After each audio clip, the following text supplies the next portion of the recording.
and drum and bass music in general has allowed me to enjoy that. It's fun. It's fast. All thanks to Buck Bumble. Honestly, yes. Honestly, it is all thanks to Buck Bumble, which is a bizarre thing to say. Thanks, Buck. Thanks, Buck.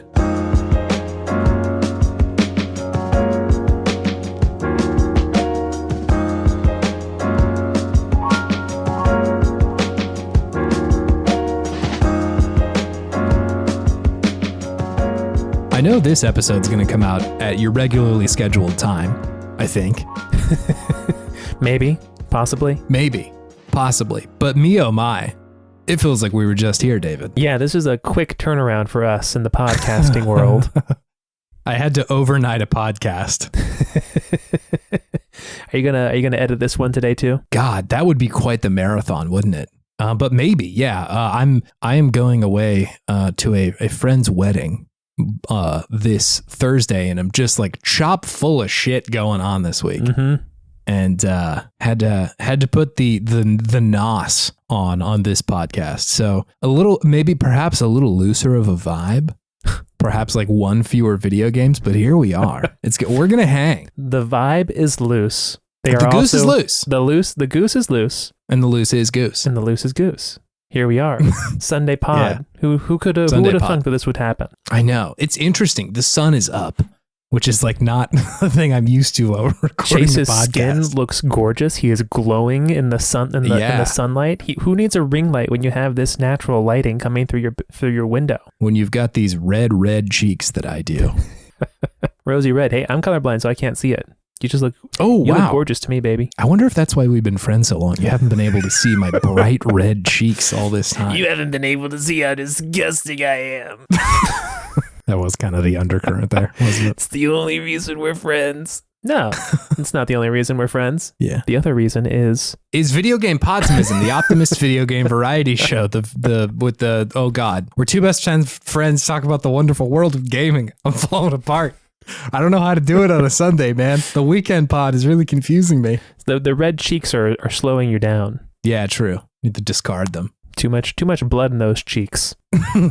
My name is Chase. Hello. And my name is David, the red cheekless. Oh, red cheekless. We're gonna talk about some video games. We got a few here lined up on the docket. Got some good ones. Wouldn't you know it? I forget how this whole show is done. I don't know what I'm doing. You're struggling so hard over there to keep the hype going. I'm rudderless. It's not even the hype. I don't know what direction I need to be facing. Like, where am I going? What do I normally say here? Do you want to share what games you've been playing this week, Chase? Or do you want me to go first? I'm open to either. What's your soul telling you? What's the song of your soul telling you? Let's get your rudder in the water. Let's get you going. Talk about tell me what you've been playing, baby. Oh, wow, that's nice. Also, strangely on topic with a rudder, which I will get to in a moment here. Interesting. So just quick check-in. I'm still just so involved with Resident Evil 4 Remake. You're going steady, huh? Yeah, man. The last time we talked, I was about halfway through the second run. I'm now towards the end of my second run of this game. And it's such a joy to play through. Nice. It's really, really good. I say this every time I've played one of these recent Resident Evil games, but they really do make it nice to replay these games over and over again. Something about the loop of like, yes, you've discovered all the secrets now, and it is now mostly an action game because it's not quite as frightening as it was the first time, but also you can unlock stuff if you want to do it real fast. And we're also going to give you a grade. And if you want to do it even faster, if you get a better grade, then we'll give you more stuff to make it easier to do a better grade. It just sort of like folds in on itself after a certain time, which is really fun. Again, I'm not a speed running kind of guy. So like, I'm not like discovering glitches with which to play the game faster. But it is really nice to challenge yourself in a certain way that like I don't really experience outside of, like Forza or Dota or something like that, where the joys of those games are experiencing your own like skill at the games. And I guess like, FromSoft games to a certain level too. Like the fun of it is getting better and seeing that progress and then kind of like practicing it in a certain way. Sure. Of like when you win a race on a hard level that you couldn't have won before, it's like, wow, I feel good at this. I am good at this. And now it's just kind of like about practicing it. A similar sort of thing happens with these Resident Evil games where you get better at them just by playing them. And by playing them over and over again, then you also get better at them. And so it's this fun thing of, you know, after every chapter in the game, they'll give you a readout of like, here's how long this chapter took you. And if you're tracking it, you can say like, oh, wow, I improved my time by like 5 minutes at this part or something, or, you know, half an hour by skipping a significant portion of it. Sure. There's that, the fight sort of, I don't know, 2/3 of the way through the game where you like go down into Ramon's sewer, I guess. And there's like his like right hand man, the like terrifying creature that has like that long tail. Oh, yeah. Comes and tries to like hunt you down there. Oh, that part was brutal. So scary, but much easier on the second time because I had enough money for the rocket launcher, which apparently if you just shoot one at him, he dies, and then the elevator immediately comes down. So you like don't have to like run back and forth in that area trying to survive for nearly as much as you did. Yeah, I've heard there's all sorts of fun little things like that. Like I heard that in the very beginning of the game where you first enter the village, if you shoot the bell that rings to make them all leave after like the time that he usually does it, then they'll go and you get to skip that whole entire first part. I did that for the second time, and I was like, there's no way, this seems fake. And then sure enough, you can do it, and just like the fight ends in a minute rather than 5 or 10 that it normally takes. They put a lot of thought and care into that. Yes, there's a lot of stuff like that, and I keep seeing it on Twitter. I saw Jacob Geller posted a video of him throwing an egg at Ramon, and he throws one egg to like disable him for a second, and then he throws another golden egg, which immediately ends the fight.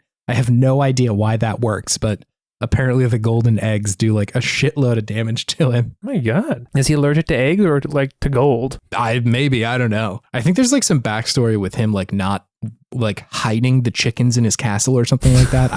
I don't know, honestly. I just saw the video. What? Yeah, it was bizarre. But regardless, it's really great. I'm really enjoying it. I think most of my thoughts from last week are still apply here. I'm mostly curious about like what are they doing after this? Because it seems like just the remake of this was such a culmination of so many different parts of that whole series that I'm very curious what happens after this. I heard some of the folks on the Besties podcast talking about that, like they're pretty confident that Resident Evil 5 will get remade. And it's just, it's hard to imagine how to remake that game without just making a different game entirely. Maybe that's what they do. Maybe that's what they do. And I think that would probably be a wiser decision. And even Resident Evil 6, like it's like that game, weirdly enough, is kind of closer to these games, but there was just such a lack of like the Resident Evil special sauce on that one that like the spooks. I think so. It was not nearly as scary, and it just kind of felt like a different series in a way. It like, I would say overall, it didn't feel like a bad game, but it sure didn't feel like a Resident Evil game. So I don't know. I think there's so much potential with this series and so many places that they could go. You know, like I think zombie movies and zombie like media has stayed kind of the test of time. There are just so many of them because I think a lot of the time the commentary is just like about society, right? Like most of the Romero films or the Romero like Dawn of the Dead sort of stuff is so much about like America and capitalism and shit like that, and then just reflecting the times that are back on them. And so I think games probably do a similar thing, so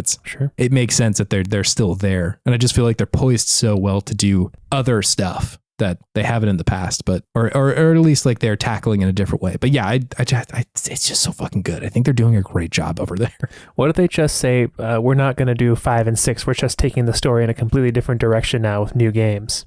I like that seems appropriate to me. It would be sort of, I don't know if it's a smart decision, but a decision to like, we're going to unify the lore in a certain way and sort of pretend that 5 and 6 weren't actually a thing.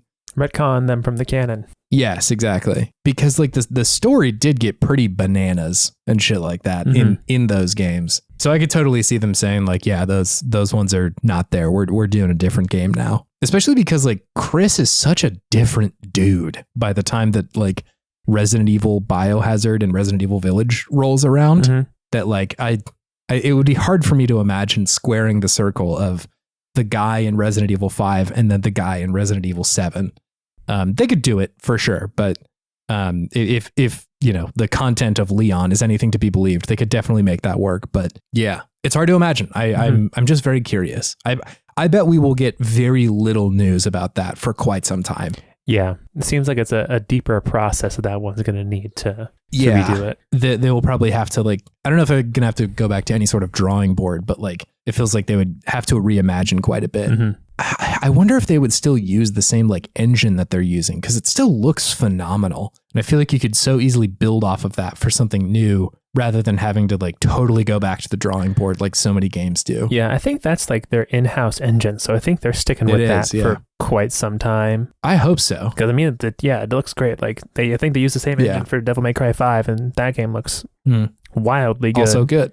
So yeah, I mean, if it's something that can be, I don't know if you can easily upgrade graphics engines like that, but hopefully if they made it in-house, they know how to keep it going, staying on top of the competition for a long time. Yeah. Looks wise. I hope so. It always it bums me out sort of that the development cycle of games has become so lengthy. And I wonder how much of that is just the engine development is so hard for so many of these games. And especially because if you imagine the length of time that it takes to put any of this stuff out, it's it's 5 to 6 years between release cycles. Mm-hmm. And by that point, your graphics are just so significantly outdated. Yeah. That or any technology, right? Ray tracing wouldn't be a thing if you were developing 7 years ago, if you're just running on a normal computer, but now it's kind of not expected. But I think there's an expectation for things to constantly be looking better. Yeah. I don't hold that expectation, but I do think it's something that AA or AAA portions of the gaming industry sort of does believe in. So yeah, I feel like the Elder Scrolls and Fallout and all that is kind of an example of how tough it can be to just put out video games. Yeah. I know that they've been working on their quote unquote newer engine for Starfield that's coming out later in the year. And God, that's such a big bet to say we're going to develop this whole system. And what if it doesn't work? They've put so much time into this game. They did put a lot of time into the game, but hopefully the engine itself works, right? Yeah. So at the very least. Yeah. Maybe get the Elder Scrolls 6 going at some point. I'm going to be 40 before that game comes out. I swear to God. I'm so sure that I will be playing that with my grandchildren or something like that. It's going to be so long before we're playing. It's going to be Elder Scrolls 6 and Half-Life 3 come out on the same day. And also my AARP card comes in the mail the day after. So that's Resident Evil 4. It's great. I'm loving it. It's one of the better games I've played this year. And that list of best of games is already quite large. There have already been so many good fucking video games this year. There's a lot more to come. Yeah, that I'm frightened of what the rest of the year looks like. The game of the year list is going to be challenging. I have legitimate gamer anxiety about all the games I want to play this year, and I just do not have the time to play them all. Quit your job. It'll be fine. I mean, as far as things go, I think this is a really nice problem to have. There's too many good games for me to play reasonably. Yeah. The only other game that I wanted to talk about, and this is the one that I've been playing the most of, is this game called Dredge, David. Oh, what's this? This is a horror game, a fishing horror game that has come out on a bunch of different platforms, but I'm playing it on the Switch. Developed by this company called Black Salt Games. And they put out this game called Dredge. And in it, you are this dude who his little fishing pontoon crashes near a lighthouse, and you wake up and they're like, "Hey, we pulled you out of the water, man. Are you okay?" And the mayor of this town, of the area that you land on, gives you a replacement little boat. And he's like, "Hey, you can have this. It's important that you not just get totally screwed over by crashing here. If you could just catch some fish and pay us back for it, that would be pretty cool." And he's like, "You can just go fish over there." And the way the game plays out is that it's kind of a pulled back view, and you're just controlling this little boat, and you can sort of see on the ocean and the sort of sea that is around you little areas of disturbed water where fish might be. And so you go over there and then do fishing mini game that is a nice change up. It is not like most other fishing mini games. A lot you don't have to press buttons if you don't want to. You can just reel the fish in if you just let it happen. But there's like a little meter sometimes that's like going around in a circle. And if your meter is over like a little a green portion of the bar of the circle, and if you press a button, you'll like reel them in faster. Sure. All things considered, like pretty simple, but I don't think the game demands it to be much more complex than that. It adds a little bit of complexity if you're catching like weird fish, but it's like not horribly complicated, which is nice. Like I kind of prefer the fishing to be relaxing because the rest of the game is mostly spooky and terrifying. Need some relaxation between the spooks. Exactly. The twist of on the game is that at night, or if you or some other stuff later on, but mostly at night, you slowly gain a certain amount of madness just by like being on the ocean, on the sea. Some insight, some eyes on the inside. Definitely some eyes on the inside. It's definitely getting to that like Bloodborne Lovecraftian direction where you start to like hallucinate and see shit, and sometimes those manifestations maybe become real and like will do damage to your hull or fuck you up in some way, or something will crawl onto your boat and like infect the fish that you have. Every now and then you'll catch like a really fucked up fish from the deep. That's from like the deep. You'll catch 3 regular ones and then one that has like human teeth in it or something like that. Like, well, this one came from a different dimension. I also hate the phrase "something crawling onto my boat." Yes, I really dislike that phrase. I just wanted to go back to that for a second. That just makes my skin crawl.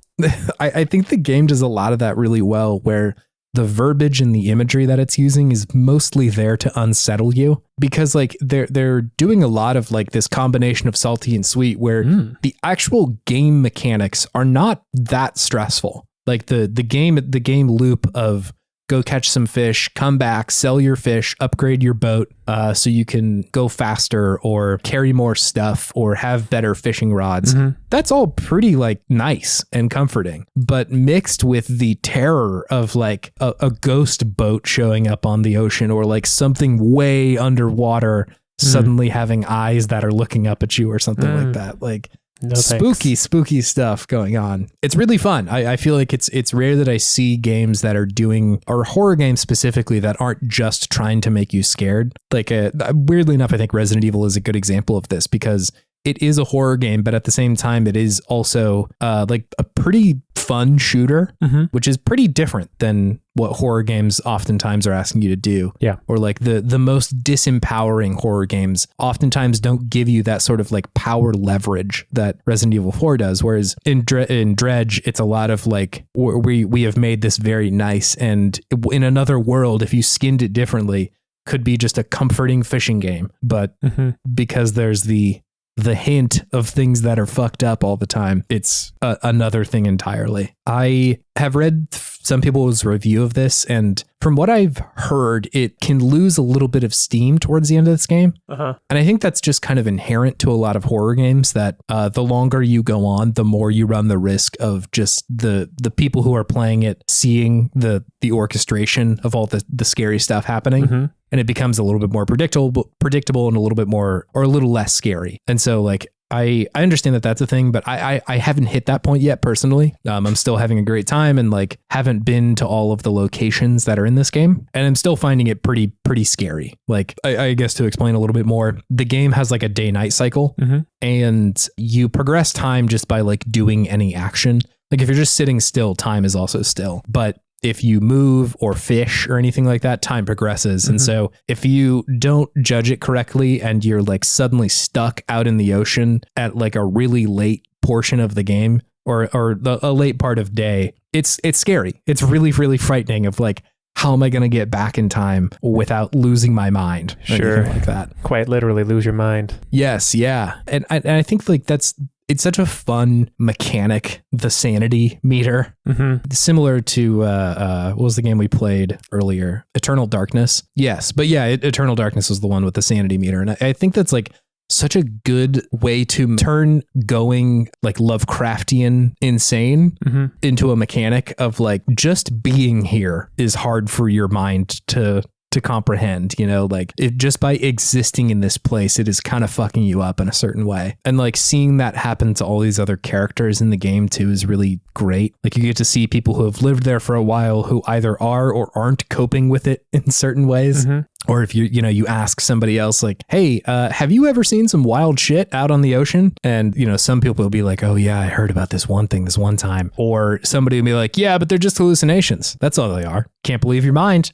Like that sort of stuff where it's nice to see these all these people grappling with just having to deal with the mere challenge of living here, which is great. I think that like a game being scary oftentimes relies on you, the player, being scared, which I know seems simple, but like it's kind of nice to have that built into the mechanic of the actual like in-game character too, especially because like they don't really have to show you a lot very often. Just by like hinting at something terrifying under the water, it's already scary for the player, Yeah, the unknown's always terrifying. Yes, yeah. It's just really good. I'm really enjoying that part of it. Yeah, I think overall, just like I found this a very novel game. I don't know of a lot of other games like this. It is, I know if anybody's been listening for a while, they might be thinking about the game Mysteries Under Lake Ophelia is the game I'm thinking of. That was a Bryce Butcher game, and you could think of them kind of similarly, but I think this game is doing a lot of different stuff than that one was. It's a lot more of a hi-fi experience rather than the lo-fi experience of Mysteries Under Lake Ophelia. And I think Lake Ophelia is doing a lot of stuff with like building tension over the course of the whole game, and then it gives you sort of one big terrifying moment. Whereas I think this game is much more interested in like making it a little bit more mechanical, the way that you're experiencing the slow drive to insanity that happens in this game. And so it's I don't know, I think it's really good. It's really fun. A good indie game.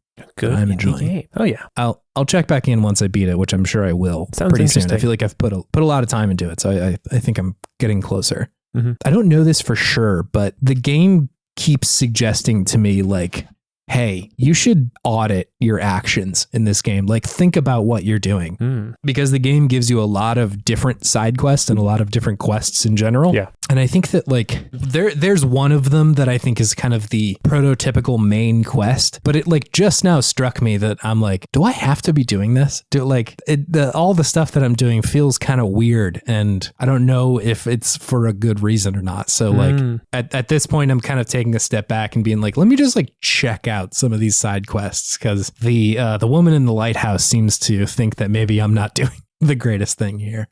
Is fishing bad? Is this like an eco game?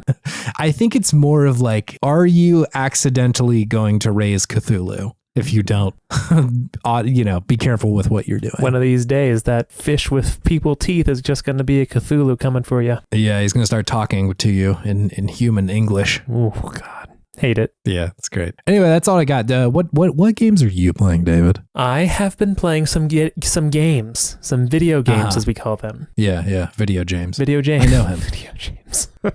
Anyways, I've still been playing Super Mario Land 6 Golden Coins. Nice. I'm glad you didn't drop this one. I'm glad it kind of stuck with you a little bit. I just go to a different level and I go like, I remember this hippo. Let's go see what's up with this hippo. Or I remember this star in this moon. Let's go see what's up. Yeah, it's honestly pretty fun. Still, I was curious to see how well this was going to age, and I think it ages favorably. It gives a different experience than a lot of other Mario games do, even like the side-scroller ones, because there is just a variety to the side-scrolling levels that I don't think a lot of other Mario games have, at least not nowadays. And I do, and honestly, like the space level that I just played, it feels like a precursor to Flappy Bird in a way. Really? Yeah, because it's like it's the physics in space work the same way that they do in water, except you sink a lot faster. You don't float as much. So you really go down quick. And there's this part of it where you have to navigate through all these stars, and if you hit them, you die. And they're like moving up and down. You have to make sure you're going through the right gaps in the stars throughout it. Like, this is Flappy Bird. Maybe that's, I was thinking like, maybe that's why I enjoyed Flappy Bird when it came out. It reminded me of this game. Yeah. And the bosses are interesting. They're silly. They're simple, but they don't feel like a cakewalk. You do have to try a little bit. They're just challenging enough to feel like, okay, yeah, this is the boss to this level, and I deserve this golden coin now to open up the door to Bowser's Castle. So I'm curious to see if there are levels that I didn't get to as a kid, because I cannot remember everything about this game, that's for sure. I'm sure that as a child there was a point where, I just kind of hit a wall, right? Yeah. And maybe just went back and replayed my favorite levels repeatedly. So it's fun. It's a different feel of a Mario game. Maybe it's just like more old school than I'm used to at this point, but it's fun. I'm really enjoying it. I just listened to Into the Aether's discussion about the Mario All-Stars game, and which anybody listening to this should listen to that. If they don't already, I presume there's a pretty significant crossover of the audience there. But they were talking about how hard it is to talk about a Mario game. It's like trying to describe the wind or something like that. It's what am I supposed to say about it's this? Mario. You know Mario. Yeah, he's everyone's friend. He is everybody's friend. I forgot that I booted this game up the other day because I was like, I also want to see what this is like, and it feels good. I like the game feel that they've got in this one. Yeah. I feel like Mario really has some traction in this game that he usually doesn't. He does. He stops on a dime in this game. You can you can do like some dash dancing almost with Mario in this one, just back and forth. It's pretty funny. It's cool. I feel like Nintendo are just so good at making a jump feel good, which is like I have made games before. It's not easy to do that. Like it's pretty tough to make a jump consistently feel good. Yeah. And even with so little animation that they've got on there, like Mario isn't doing a lot of animation to communicate to you what or where he's going. But God, they nail it every fucking time. They do. It still feels good. And that's pretty much the basis of the whole game. It's just jumping and stomping things. He's jumping. And it's entertaining. I do like the bunny ears power up in this one where you can just essentially glide for a long period of time. Yeah. So if you're in a sticky situation, you can get out of it pretty well. So I do enjoy that about this game. And I also enjoy that they kept just the green hue of the Game Boy intact on the Switch. It's just nostalgic. It really is. So yeah, I'm really enjoying that game. Hell yeah. I also, speaking of nostalgia, booted up WarioWare Incorporated. Oh, wow. On what? On the GBA one, the GBA emulator for Switch. I totally forgot that was on there. It's on there. I didn't realize it either. And I thought I went and looked at all the games. I was like, okay, I'll play some of these. But for some reason, my eyes just completely glossed over WarioWare sitting right there. Yeah. And it is just the perfect game to turn on if you just have 5 minutes before bed. Just put on some WarioWare and just do a run. It's great. It's so good. It's so good. So good still. Yeah. Everything feels right. Everything feels good.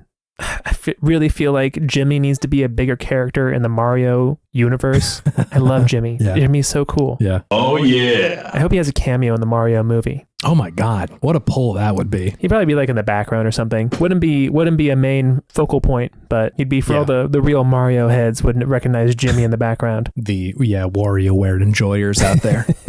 If you haven't played this game, it's just a bunch of mini games, and they get progressively more intense and fast paced the more that you beat. Yeah, and it's great. It's great fun. I feel like it is like such a pure form of video games, like just distilled down to its essence. Yes, absolutely. You barely need to have the like meta game around it for it to be enjoyable, you know, like. And there's very little of it other than just like we're going to give you a bunch of mini games, one right after the other. Yeah, here's your prompt. You use the one button, and then the D-pad, and that's it. Figure it out. I'm surprised that I don't see more games like this constantly. You know, like we have seen just speaking on Mario, I saw so many platformers for ages and ages and ages that were like, yeah, we've played Mario and it felt good, so we're going to do our own game. Why aren't people doing WarioWare games? My theory is that it's just harder than it seems to make a good minigame. And to be able to make like 100 of them that are like instantly recognize what you have to do off of like a one-word prompt and then complete it accurately, so where it doesn't feel like you're getting cheated or it's too difficult. I think is probably really hard. Yeah, it would be a challenge in design to just like get enough of those clear, because you're right. Yeah, you've got maybe 1 second before the game starts to read the like 2 or 3 words that come up on the screen. Yeah. And then you have to figure out like, what am I doing right now? Catch, dodge, jump. It's just so basic and simple, but that's, I think, the beauty of it is it's so simple, but so understandable immediately that you're just flowing from the beginning. I think there was a game Spookware that came out a couple of years ago, which I really enjoyed. Spookware. That was clear. Yeah, that was clearly trying to be like, hey, us too. But I'm just like shocked that that's the only one really, other than the other WarioWare games, you know? Maybe it's like a Shadow of the Colossus thing that no one wants to come at the king. That's true. Because like God, it's a good example. I see all the games that have come out after like Vampire Survivors that are like, hey, us too. We're trying to do a Vampire Survivors thing now too. And maybe, it totally could be just like those games aren't as popular as they were, but I can imagine if WarioWare dropped today for the first time and it was as much of a hit as it was then that it is, or that it would be now, that like there would be so many clones of that. And I'm just like, come on, y'all. It's a good game. It's a good game. Make it work. It's a good game. Let them cook. Maybe I'll make this. Maybe I'll make this game. I mean, you have the ability. Yes. And I feel like this, among the games that are possible for me to build, this one feels a little bit more possible. Very few points of interaction, kind of just some basic shit. Like the graphics, or not the graphics even, but like the illustration in WarioWare, a lot of the times is very simple. Oh, yeah. It's very straightforward. Yeah. Compared to like, how do I make a Star Fox game that's good? That's going to be pretty tough. Yeah. What else have you been playing? Let's move on. I have also been playing Soccer Story still. Yeah. How's it progressing for you? It has been progressing in a strange way. Okay. This game is fun. I like a lot of things about it, but it feels like it wants to be kind of two games because there is the very kind of laid back, easygoing overworld part of the game. And then there is just the doom gent music kicks in during the actual soccer matches. And it's just a shocking difference between those two things, especially with like the level of difficulty. Some of these soccer matches are quite difficult.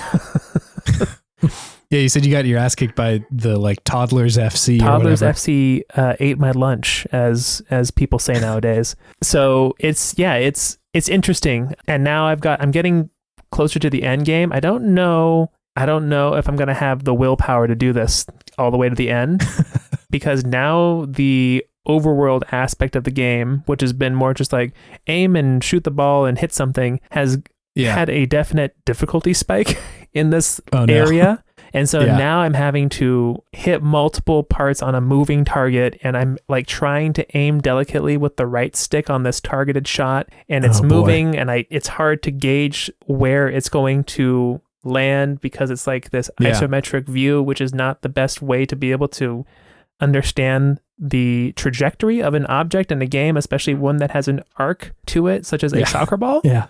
Like an arrow, sure, that's fine. You can make that work a little bit better.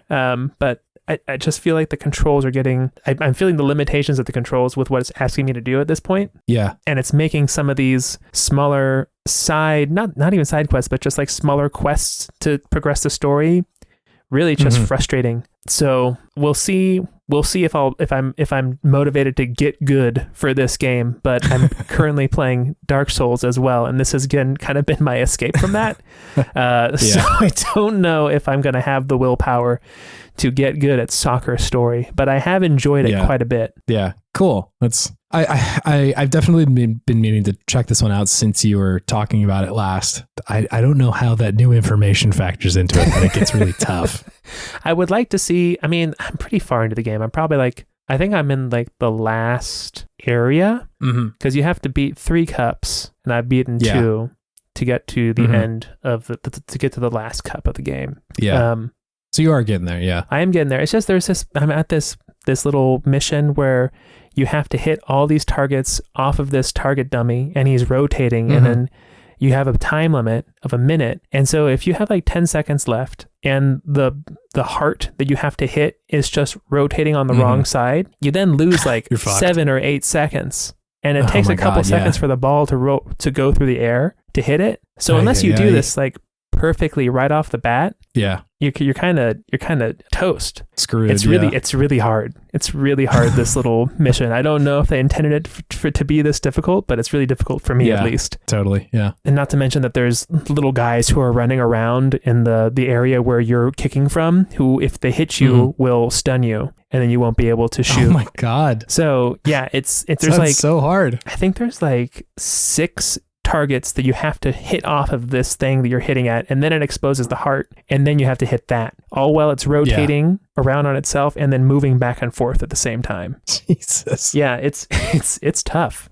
It's real tough. Yeah. So I'll keep you updated on that. But I do really enjoy the game, but it just has these weird difficulty spikes that seem it seems out of place sometimes because the game feels like it's trying to have this very laid back just off the music, it's just very minimalist, easygoing, like lo-fi acoustic essentially. And then you have these moments of just insanity of skill checks. Yeah, shocking difficulty. Yeah, there is a definite disconnect there for me with this game. I think that it would be, I think if it had chosen firmly one of those two areas, or if it just like left the craziness for just the games, like the actual soccer matches and the cups, that felt fair to me. It's like, okay, this is a different portion of the game. This is something completely different than what I'm doing in the overworld. Yeah. But now it's kind of creeping over into the overworld as well. I'm just like, okay, now this is getting a little much.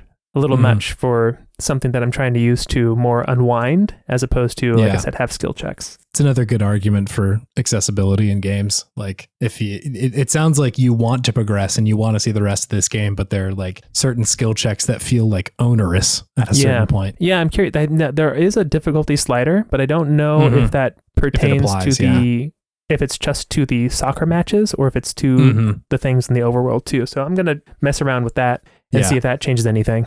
Good luck. Thank you. Yeah. Sounds harder than Dark Souls, to be honest. It's strange because also like to do like the targeted skill shots, you use the right stick and you have to hold the right stick in a direction. You can't just like tap it and then relax your thumb. You have to hold in that direction, but then to also change how much force you're putting behind your kick, you have to press R3. So I'm like holding it in one direction and then I'm pressing down on that button, which is just not a good, like I don't have a lot of mechanical advantage to actually just do that comfortably and effectively. Yeah, it's strange. You need the like Xbox Elite controller or whatever to remap R3 to one of the paddles or something. I think that's what I'm going to have to do. Because I have that bad boy. It might help, honestly, because I think you can remap most of the stuff on the Xbox controller. You sure can. I got to utilize my utilities. You're going to go pro at Soccer Story after this. Like you've created like the perfect control layout. I'm going to come back to the pod next week just wearing a full-on soccer kit. Like, I'm actually pro buddy. Now. You're using like the bumper jumper control scheme from Halo. That's the pro strat. We call this one the David Dumper. The David Dumper. Yeah, just dumping those soccer balls into the goal. Huh. D's dump. Ay. That sounds like a towing company or a like trash company. Anyways, I've also the game I'm playing the most is Dark Souls Remastered, which has been kicking my butt. Yeah. What boss are you on at this point? I'm on 3 different bosses right now. Okay, yeah. I'm trying to poke to see which one is the weakest for me to harvest their souls, their tasty souls from. So I'm on the Gravelord, Nidho. Yep. The Four Kings. And then the Fire Sage Demon. I feel like the 3 Kings or 4 Kings, whatever that one is, I think that was one of the last ones I fought. They're tough. It just keeps spawning.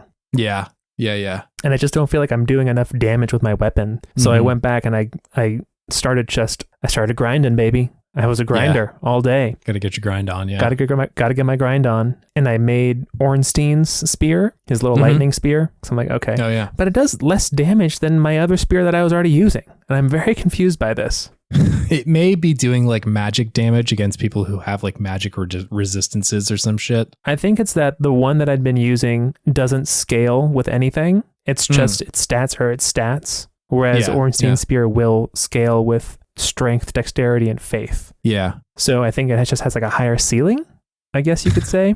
Maybe, yeah. But still a little frustrating that I spent that much time and resources on a weapon that's like wasn't an immediate upgrade over what I had been using previously. It's like anti-Dark Souls to do this, but I would love to see like, could I just see how much damage I would be doing if I like put all of this, like all my souls into one thing and then upgraded this thing to its max level? Like, let me just see. Because I've had that same experience before in other Souls games where I'm like, oh, hell yeah, I'm going to upgrade this whole thing and it's going to be awesome. Then I go back and I'm like, that's not better than what I was using before. It's like, this is actually maybe even worse than what I was using.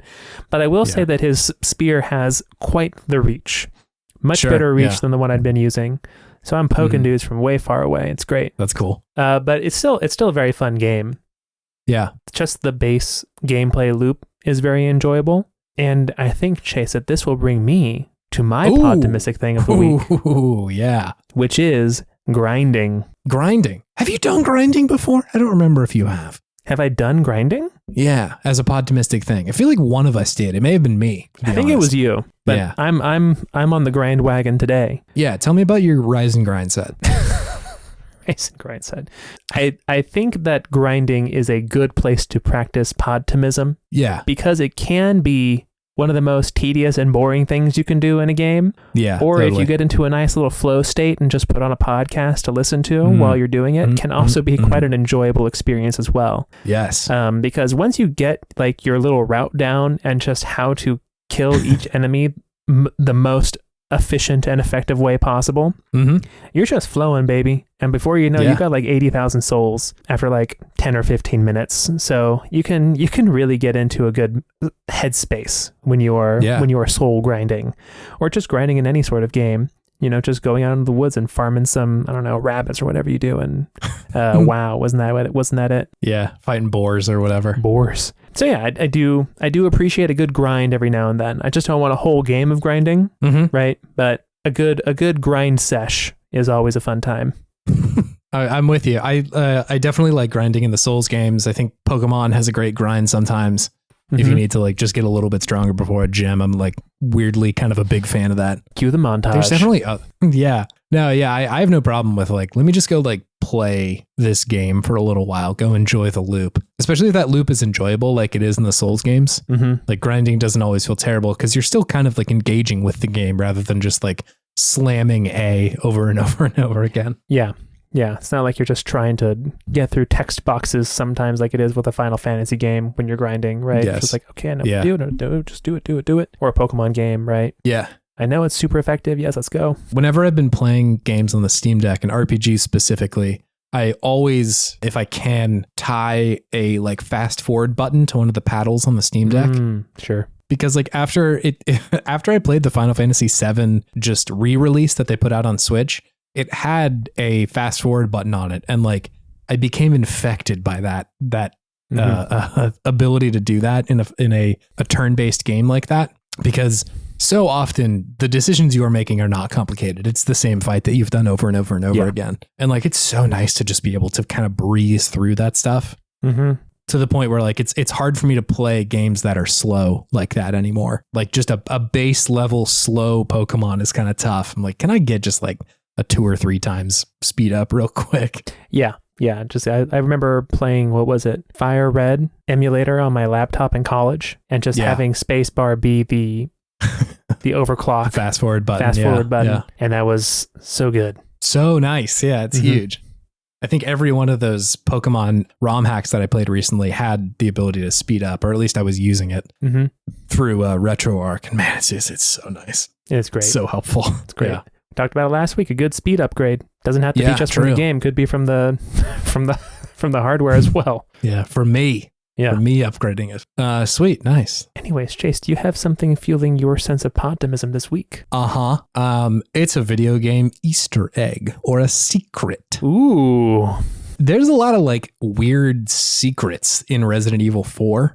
And I really love seeing and watching other people discover them too. The bell thing, the weird egg like fight that you can do against Ramon. Even like the name of the achievements are pretty good in this game. They have scaled back some of the more ridiculous shit, but one of the bosses, I think it is Ramon.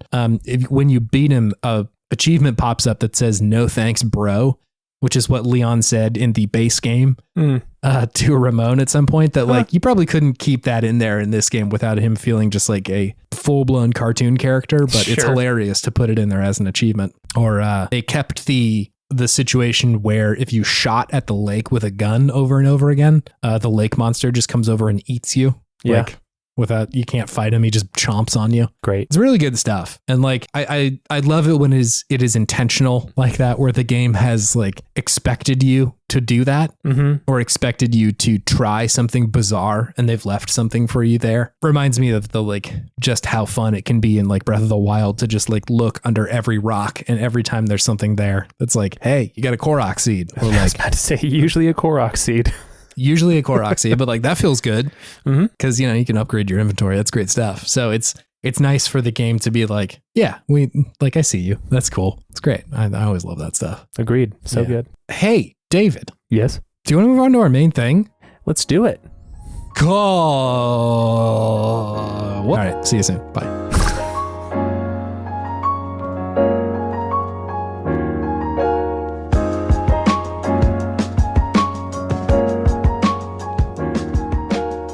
Hey, it's Good Games. It's a segment where we talk about the okayest games of yesteryear and gush all the things that we love about them.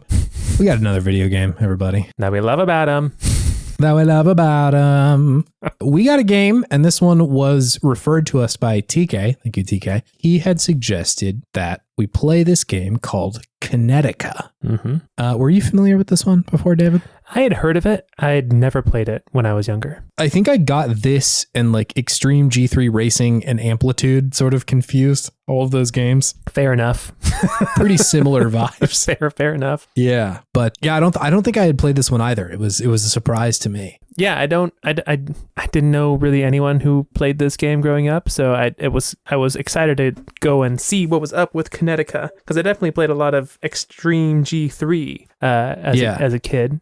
And I really enjoyed that game. So I was wondering if this was going to give me the same kind of thrills that one does. The high-speed thrills, yeah, for sure. Which we're going to hear about in just a moment. But before we do, can I hit you with some hot stats about this game, David? Yes, please. Hot stats.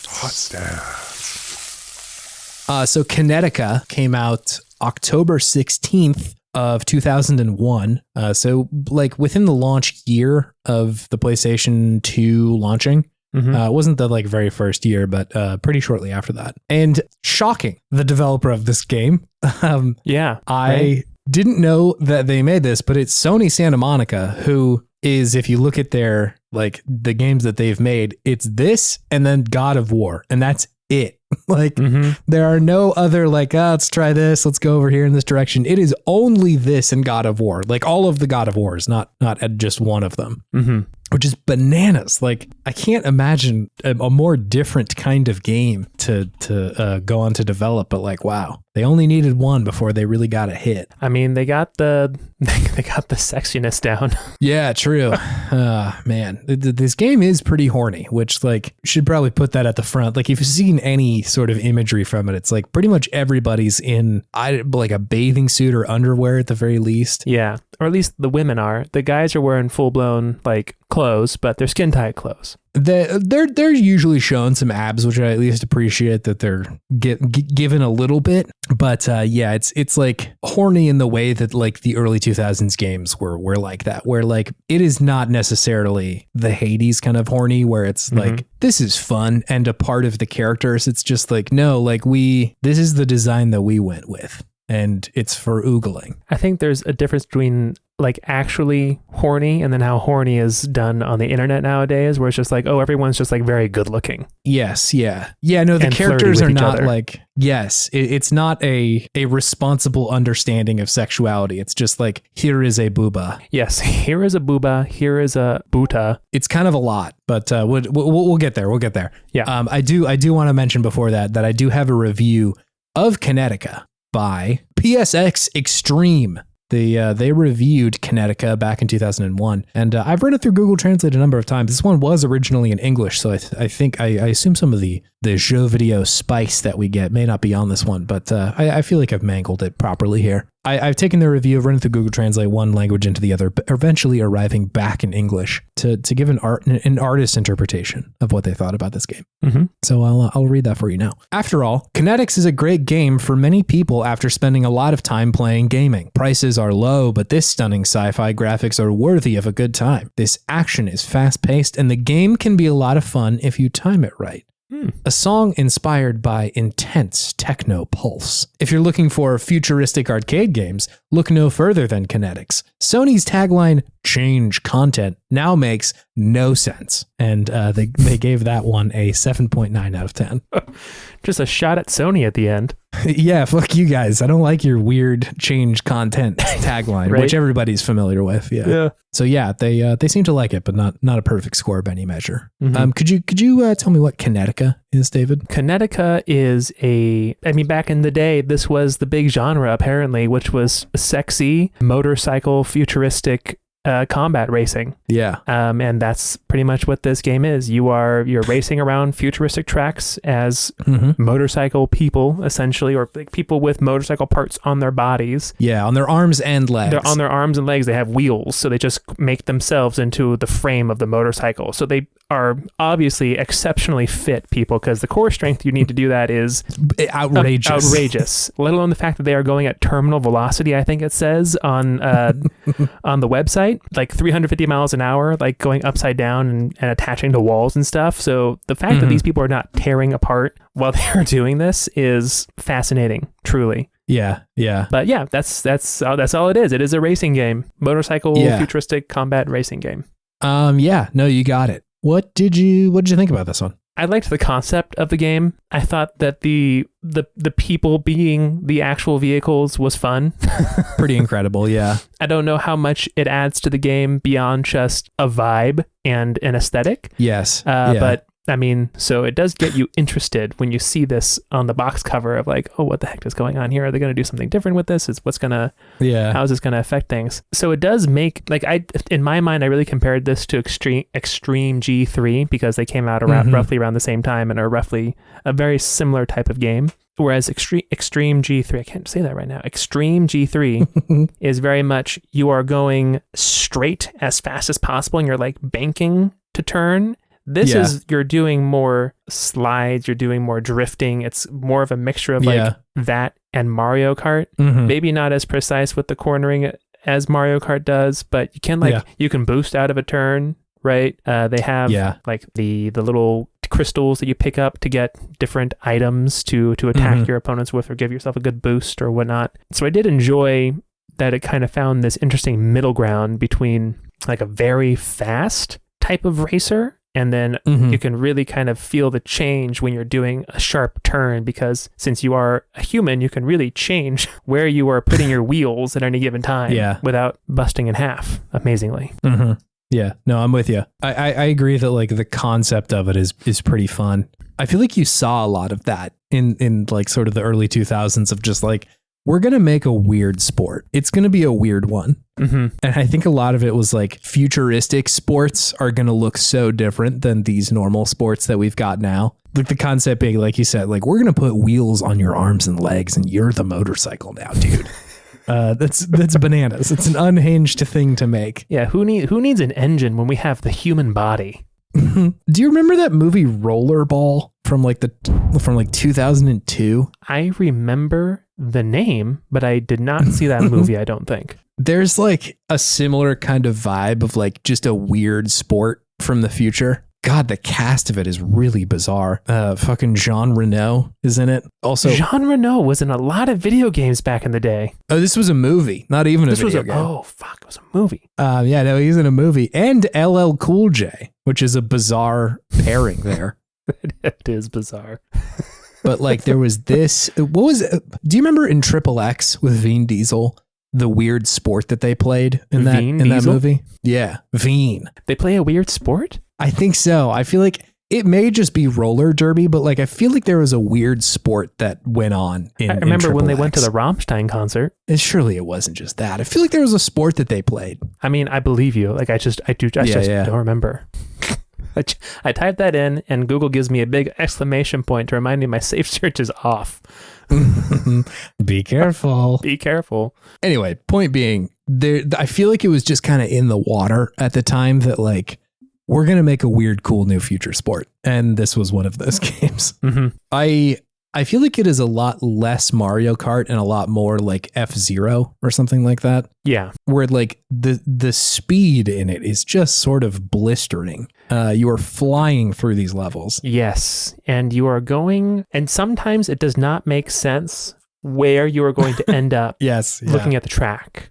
Like, it feels like, oh, I'm going to go off a jump right now, but then you just quickly go 90 degrees and you're just, instead of going on the side of the building, you're on top of it now. It's very disorienting sometimes. Yeah, I pretty frequently had in it like a challenging time figuring out where the track is going to go at any given moment. Yes, quite often. Which is bizarre because like you see almost this thing in like Mario Kart 8 or anything like that, where oftentimes you'll have areas where you like go up on the walls of some place. Mm-hmm. But I feel like they signpost it so clearly in Mario Kart of like, here's the little like barrier that indicates like you're about to go on a weird portion of the level. Yeah. And like your cart changes too when you do the anti-gravity stuff. And I think just Mario Kart levels are so detailed and intricate. Yeah, it's just easier to see. Okay, I'm upside down in relationship to the world. Yeah. Whereas in this game, like I don't know which way was up most of the time playing this.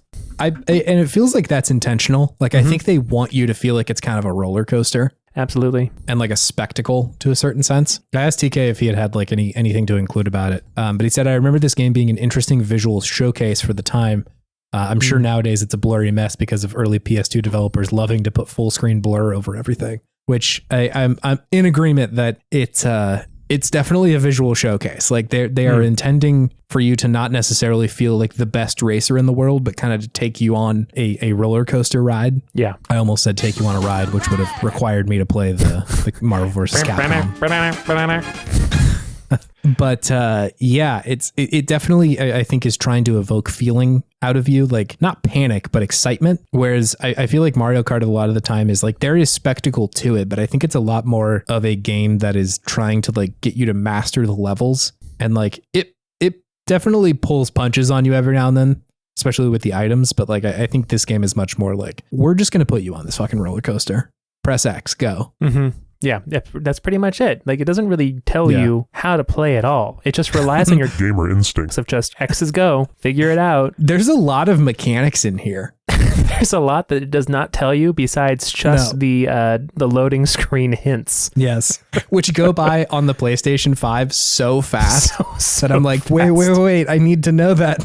Yeah, just like, hold on. Wait, no, stop. I need more loading time, please. Yeah. I had to go like look in the options or the options menu after I played like the first race or two, because I was like, I have to see what the controls are for this game. Mm-hmm. Whenever I'm pressing a button, it doesn't seem very clear what should or shouldn't be happening. Yeah. And it gives you no visual clues of like, oh, I don't just absorb boost if I drive over the boost. I have to be pressing circle to push it while I drive over the boost. And like I emulated this one. I didn't realize it was on the PlayStation Plus or whatever it is. I couldn't find anywhere that had any description of the controls. Like I went to the options, there was nothing there for like control scheme. So I was just guessing the whole time. It was nice when I figured out how to be able to use items. Yes, no, same. That was a big deal. I didn't know that that's what was going on when I was hitting those crystals. Was that you were like getting items? I thought I was getting boost for a while with the crystals. Yeah. And I'm like, why is my boost filling up? And I was also I would just frantically hit buttons when I was in the air trying to do tricks to get boost. Yes. I had no idea what I was doing. And then every once in a while I would do something crazy. And then I would fly off the stage doing this trick. And my character would make just the most blood curdling scream. I know. The screams are intense, right? Yeah, when you fall off the stage or hit something. And then I would get no boost. It was a sad time. Yeah, I had a very similar experience of like, I can see that other characters are doing tricks in the air, and I presume that I will get boost if I do that. And it took me a while to like figure out how to do any of that. Mm-hmm. I think there were probably a lot of things in there that I was not able to understand, because I really just was able to do like a backflip at a certain point. Yeah. And that was kind of my only thing. I also saw people doing tricks on the ground, which I was like, how are you doing that? I had no idea how to do that either. Yeah. I thought they were attacking each other at first. I was like, oh, this is a real combat racer. Yeah. But no, they're just tricking. this may sound like I'm complaining. I don't think that's necessarily the case. I was just very confused about what was going on in the game. Yeah, and I think that's just how games were back then. I think that in the PS2 era is when games started being a little bit more explicit with what buttons to hit and how to do things, just because gamepads were getting more intricate by that point. Yeah. Right? Yeah. Whereas before, like, they were still working with the thought process that there's only a limited number of buttons that you're going to be using, but games were evolving and they needed a little bit more instruction. Information on how to do things at this point. And it's like, I understand the instinct to want to not over explain something to your audience or I guess your players, because there's so much joy to be found in games from like discovery and having the player figure something out, you know? Tunic, yeah, that's a totally good example. But I think in a game that is competitive like this, that's kind of a tough pill to swallow. Yeah, because you don't have time to just leisurely try things. Figure it out, yeah. Yeah, because this game was hard. Yes. Yeah. I was playing the game and like there would be wild swings in what place I was in at any given moment in the video game. Like I would be in 12th and then get to 2nd and then get like fuck up a turn and go back to 10th or something like that. Yeah. It was really absurd. Yeah, it was really all over the place. Again, not a bad thing because I think that there's fun to be had in like a high stakes racer like that where mistakes matter a lot. But yeah, it definitely felt like, well, this game is moving a lot quicker than I maybe anticipated. Yeah, mistakes matter a lot, but also if you hit things right, you're blasting straight to the front. Yes, yeah. Which also feels good. Yes, it sure does. It's good. It's a bizarre game, man. I agree. It was an interesting ride. It was going for a very specific sort of middle ground for a racer between something like an F-Zero and then something a little bit more arcadey, I guess. Combative, I guess. It's like Combat F-Zero. Yeah, no, I think that makes sense. I wonder if a game like F-Zero would do okay these days. I feel like Mario Kart just has that market cornered so well. I think there is such a thing as too much speed. Yes. I think is what it comes down to. And I think this game was grappling with that because there were a couple of times playing this game where I had to like pause and just look away because my eyes were just hurting because I was having so much trouble like tracking what was going on. Where you are. And all of a sudden I was dead and then I was in first and then I was in fifth again. And it was like all in the span of 5 seconds. The game travels at a shocking pace.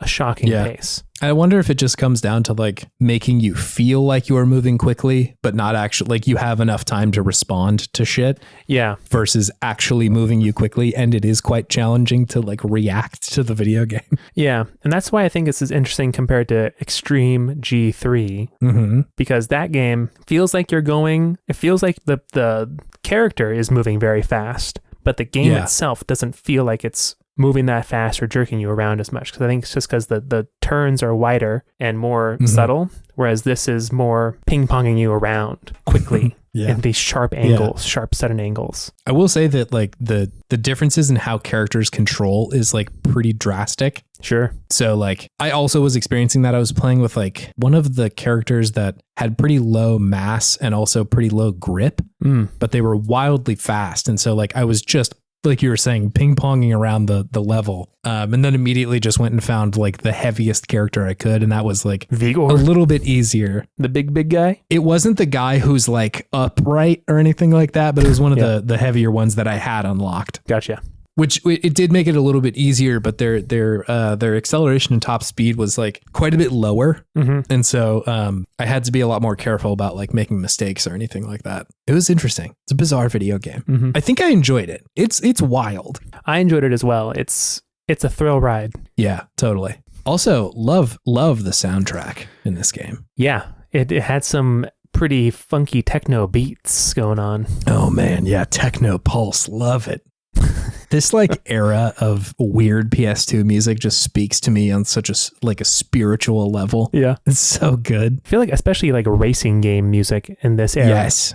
Like Ridge Racer as well. It's like it approaches the like jungle beat stuff that we've talked about before, where it's kind of like trance music, but it's got such like trippy and hypnotic stuff going on in the background that I eat that up. That vision of the future with this weird fucking house music is so good to me. Like the cyberpunky type of music. Yeah. In not the 2023 version of like, wake up, kid. We got to go play a game where I can barely control the car. It's like in a much earlier version of Cyberpunk. That is just beeps and boops. It's very fun, very ridiculous.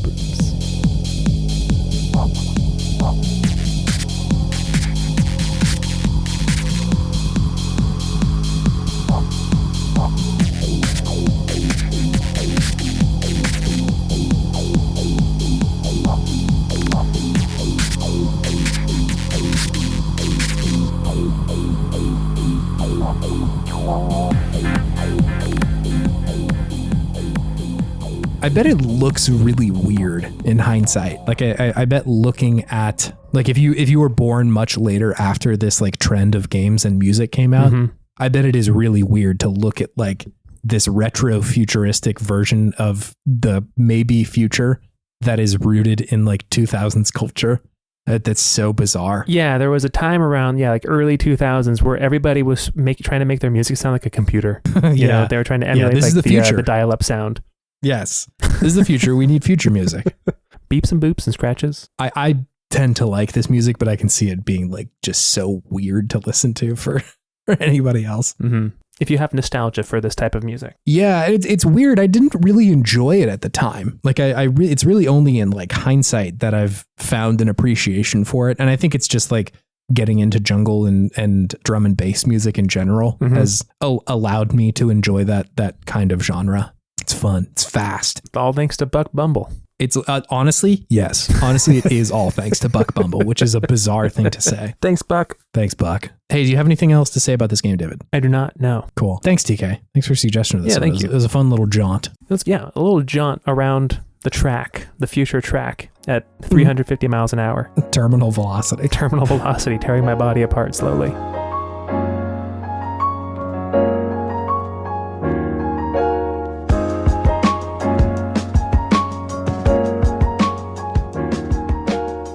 Good afternoon, it's me, your gamer friend Chase, and I've got some information for you.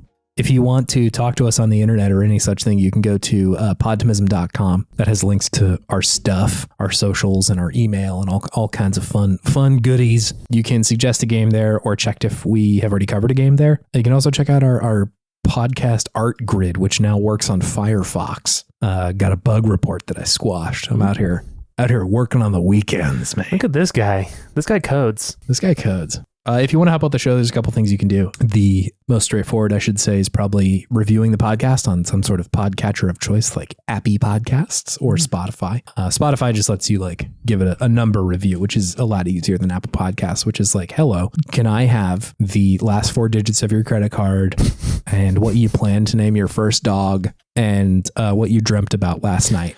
And then they'll let you review it. So yeah, you have to become a certified commenter, and that's a monthly subscription. $5.99. It costs a little bit, but you could. All of those are greatly appreciated. You could also tell a friend about the show and say, "Hey, I know you like video games. Maybe you like this podcast." Which I get it. Saying you're a big podcast head in the year of 2023 is like maybe comes with some baggage. You know, most podcasters are like turds, and so. Saying you have one to talk about that's about video games. I get the temptation to say that that's not so good, but hey, I think it's all good in here. Not putting out too many weird vibes. Not too many. There's some escape every now and then. Jokes. Yeah, some wayward blue jokes, but I don't think anything that's gonna really tear you apart, really ruin your day. So yeah, those are some things. Also, 2 more things. One, Scout Wilkinson, thank you for your work on our podcast art. Absolutely crushing it every day of the week, 24/7, 365. That's what I was gonna say. Whoa, Scout's out here, man, really doing her best work. Yeah, hell yeah, that's it. Scout. Post Truck Thulu soon. We've got some plans for an episode. Some truck themed plans. If you want to go there and look at it, you can see it on our Ko-Fi page, which is ko-fi.com/humblegoat.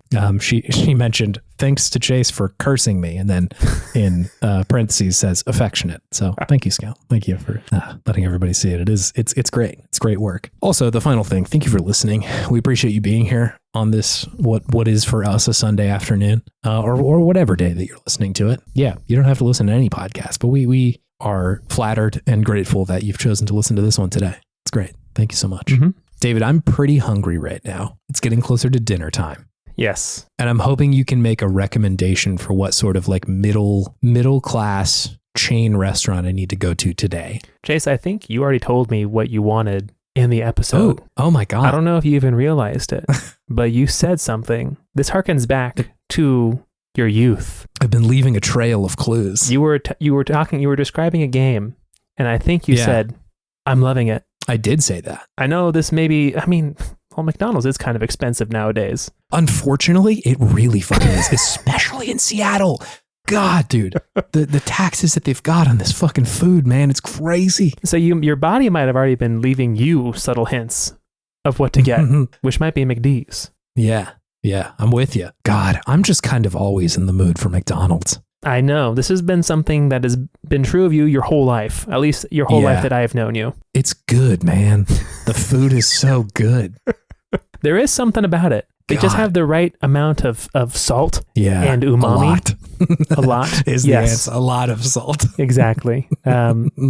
They know what they're doing. They know what they're doing. It was really challenging that like early 2000s, kind of mid 2000s era where like almond moms were trying to convince us all that like McDonald's isn't good. It's like it doesn't even taste good. Almond moms. You know the ones. Crunchy moms? The moms who are like, oh, I'm so hungry for dinner. And then they eat an almond and they're like, yeah, that's plenty. Just a raw almond? Yeah. Like, no, man, you're still hungry. I know you're still hungry. You're very much letting the viewers know that you grew up in Sacramento with your almond reference right there, Chase. Yeah, absolutely. Big blue diamond there. Big almond. Big almond, literally. But there was that era where they're like, oh no, it's not even good. Like, listen, I get that like if I eat it every day, it's going to do some like long-term harm to me. But like, get off my case with it not tasting good, man. Get out of here. I think that McDonald's upped their game after Super Size Me. I feel like that was a critical moment in the life of their business where they're just like, oh, we actually have to use good ingredients now because Morgan Spurlock showed everyone that you will probably die if you just eat McDonald's every day. So I think that now, yes, I would say McDonald's is tasty. It's a tasty snack. Yeah. But I think it's better than it used to be. Maybe that's just my perception. Maybe that's just me rationalizing the price increase that it has. Oh my God, dude. Nowadays. It's so painful. Like, I'm not trying to sound like boomer humor here, but it really is pretty wild how expensive it is. No, all fast food's just gotten crazy expensive. It's like, where do I go for a cheap meal nowadays? The answer is Dick's in Seattle. It is so inexpensive. Oh my God. It's a hamburger place, right? It's a hamburger place. Yeah. You get like a hamburger for like $1.25 or something like that. It's so cheap. It's so cheap, David. That was the most sexual $1.25 I think I've heard in my life. It's how I felt about it, man. That's going to be a contender for what I'm about to go get tonight. So it's either McDonald's or Dick's? Yeah, man. We eating good tonight. We really eating good tonight. Almond moms be damned. I'm going to go get a bag of burgers. Almond moms, you are on notice. Chase is going to mail McDonald's to your house. And then you have to smell how good it smells. You have to smell how good it smells. And he's already going to have paid for it, and they're going to have already made it and sent it to you. So now almond moms are in a dilemma. Do they eat McDonald's and betray their health, or do they throw it away and betray the planet and add to waste? Checkmate, almond moms. Checkmate. It's over for you. Just maliciously door-dashing people McDonald's throughout the country. DoorDash disrespectful in parentheses. Tell them to deliver it disrespectfully. See what happens. Would be a shame if something delicious was out here. And then they run away. And then they just eat it because that's usually what they do, right? Yeah, man. God, I've had some trouble with DoorDash up in Seattle, man. It's a wild west out here. That's wild that people do that. Yeah. Because that's an expensive meal when you DoorDash. It's got to be like at least $20-$25 even if you're just DoorDashing a couple things from McDonald's. Anyway, I promise we'll get back to gaming wisdom next week. I'll have a really good one for you. We got a month of gaming wisdom cooking right now. stewing in the back, fermenting, percolating, getting all its flavors and depth going. All this talk of food is just been getting it good and ready for your consumption. I get so hungry after we make this podcast and end talking about food. Everything sounds so good. I hope everybody listening to this can now go and eat something delicious as well. If you're in the car, I'm sorry. Maybe go to McDonald's. Yeah, maybe go. They got good food there. Nourish your body. It's good for you. Chase is trying to get the arch cards.